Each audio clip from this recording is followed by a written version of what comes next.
Let's use this as a reference. First, grab a pencil and a paper. Then draw a circle.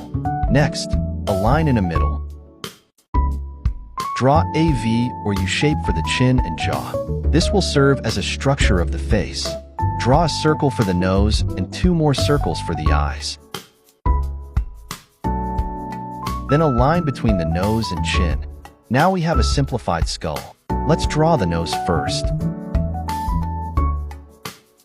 With this, we can measure the distance of the eyes.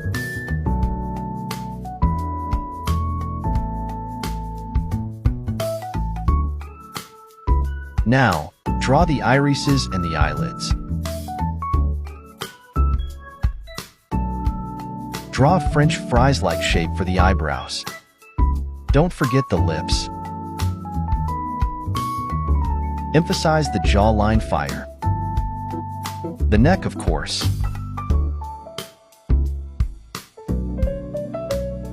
The hairline will be here, between the eyebrow and the top of the head.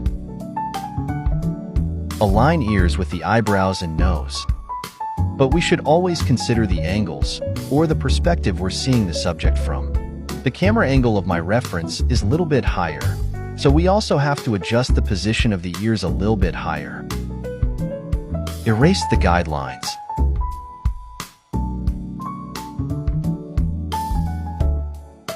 Add more details on the features you want to emphasize. Identify the position of the light source and the direction of the lighting.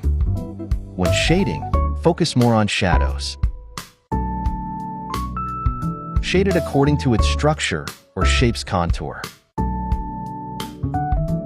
I'm using hatching and cross-hatching technique. It's easy to draw lips. Just shade the top lip, darken the line between the lips, and add a little shadow below the lips. Add shadows on the neck, below the chin and the jaw. And we're done. Thank you for watching. I hope you learned something from this video.